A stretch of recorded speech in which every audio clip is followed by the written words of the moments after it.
Before you start analyzing the website, what is your goal of each website? Let's start with that. So what's your goal? So that should be number one. So what's the goal of the website? Is it to drive more people to volunteer if you're a nonprofit organization? Is it to sell more clothing if you're a profit organization?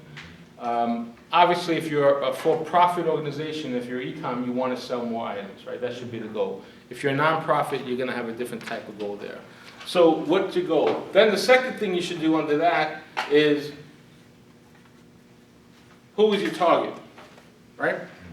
Who is the target audience for accomplishing your goal? You got to make sure that you're going after the right group of people. The third thing you should do is, what do you want them to do?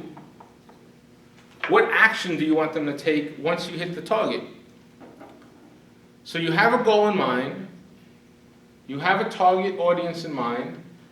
Now you get the message to the target audience. What do you want them to do with that message?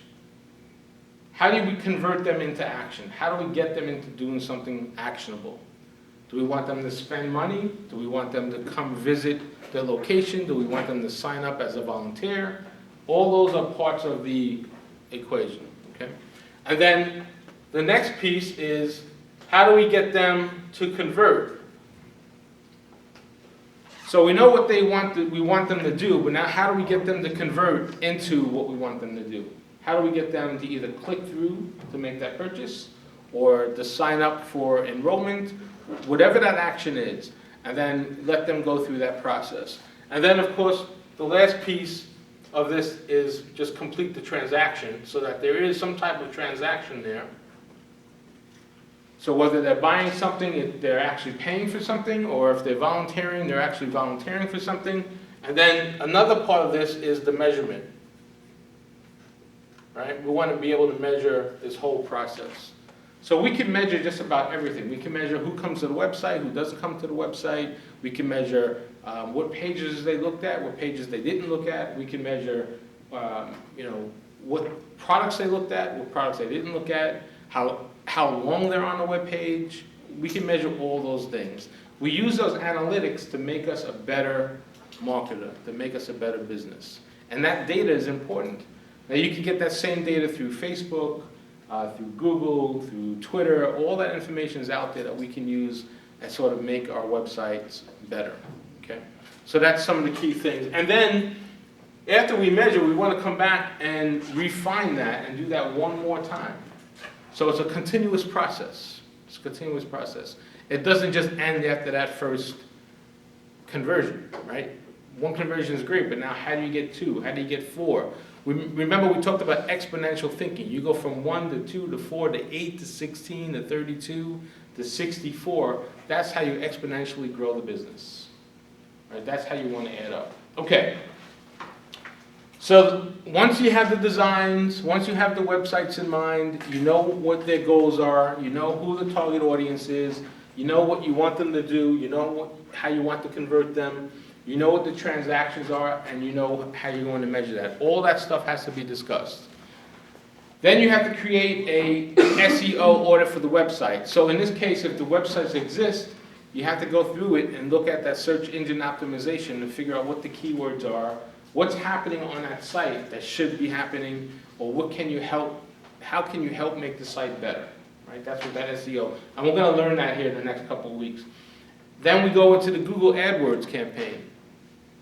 How do we set up the AdWords so it gets higher ranking and higher positioning?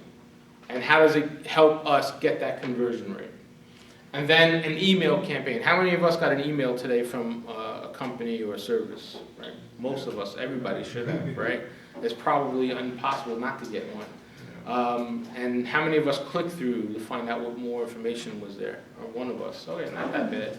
Normally the open rate is low, but we have to create a campaign that attracts somebody to open it, right? And then social media. And if you remember, we separated Facebook out just for a minute. Social media is everything outside of Facebook, because we're going to do Facebook separately. So Twitter, Instagram, Pinterest, all those, so YouTube, all those social media pieces are phenomenal. You know, if you guys want to try to put together a video for YouTube, that'll be fun. Whatever you decide to do as a team. And then we have Facebook separately as a campaign. So all these answers have to be addressed in your proposal and in your plan.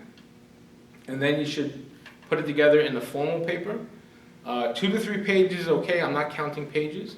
Normally, the first class ended up between 5 and 7 pages because it was, you guys use APA format or MLA, I forget? MLA. So MLA format, you gotta double space it, right?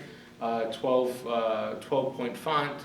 So 3 to 5 pages is normally what it's gonna be. What references and indexes if you're gonna use that, right? And then lastly, you have a presentation to do, and we'll do final presentations, and we'll give you 20 to 25 to 30 minutes to do that. And we'll critique that, and together as a class, we'll critique the companies too. All right, that's sort of the whole final project. Okay. Any questions on that? I'll cover this one more time. We'll spend a few minutes before the end of the class to talk through this with your team again today. But this will be a 4 to 6 week project. So it's due April, what did I say, April 25th? Okay, I noticed on my syllabus I put May 2nd, March 2nd. Oh, this is the old printout, that's right, I changed it on that. See, I'm better in person than I am on paper. So April 25th, right. So don't wait until the first week of April to start this, because that's already 2 weeks from now, you'll lose 2 weeks.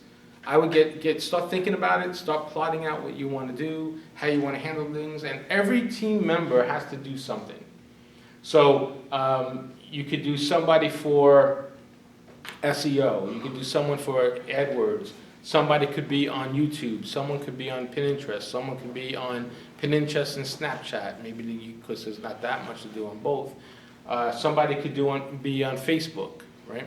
Someone could be the author of the paper, or collect all of it. Or each one of you, my last class, each one took a certain section, wrote it, sent it to a collector, the collector took it, edited it, and put it together and submitted it. Now, it's one for all and all for one. So whatever grade you get, the entire team gets the same grade.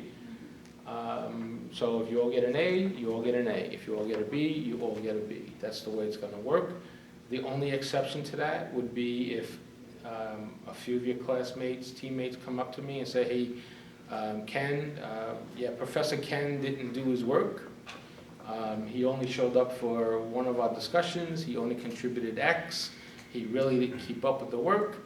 And I will have a talk with that teammate.